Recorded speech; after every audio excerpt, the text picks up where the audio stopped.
How do you stitch together the systems of 10 different masterpieces into a single cohesive loop without the whole thing buckling? Honestly, if you're a developer watching this footage, your brain is probably screaming feature creep. Most studios would look at this design doc or this game and call it a one-way ticket to development hell, but Pearl Abyss called it Crimson Desert. Today we are deconstructing the BlackSpace Engine to see how they're managing this everything scope. To keep things clear, we're breaking it down into 4 main anchors: the simulation of the world, the logic of the interaction, the stitching of the narrative, and the physics of the combat. Let's look at how these pieces actually fit together.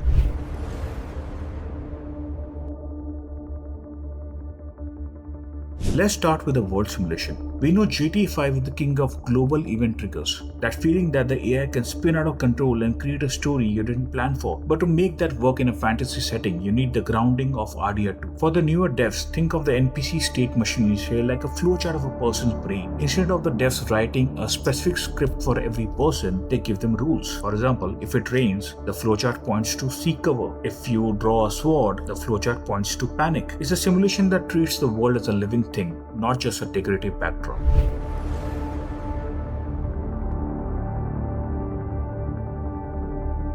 As we move into the wild, the density is pure Horizon Forbidden West. For the tech artists, this is a masterclass in asset streaming. Think of the LOD transitions like a pop-up book that builds itself as you turn the page. To keep the frame rate from tanking, the engine has to be incredibly smart about what it shows and when. Notice how sharp the distant mountains stay while the immediate grass reacts to Cliff's footsteps. That's a massive amount of data being moved in real time, and it's really impressive.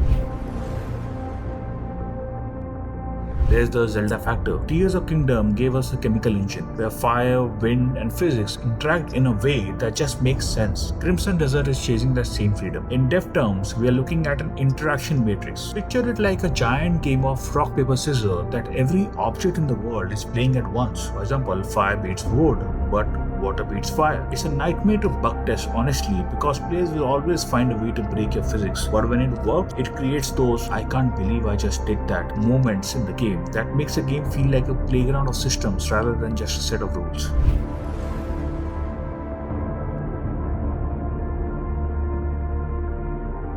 In combat, the DNA shifts to Ghost of Tsushima. It's all about animation readability. You'll notice there isn't a massive HUD telling you when to block. Instead, they use VFX telegraphing. Think of it as a visual shout from the enemy. A glint on the blade or a specific spark tells you exactly when to parry. It's a cleaner way to handle combat flow, keeping your eyes on the action instead of the health bar.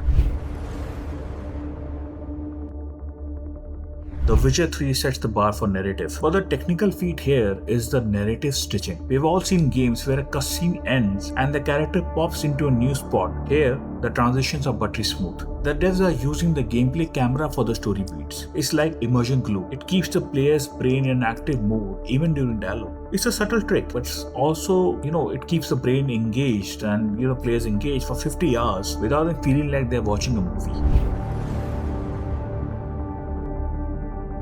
To fill a world this big, you need the Skyrim philosophy of level design. We call them beanies, big, interesting landmarks that act like visual breadcrumbs. If you see a glowing ruin on a hill, the game is whispering, go, check it out. It's about rewarding curiosity and making sure the player never feels lost, even without a minimap, because the world itself is guiding the player.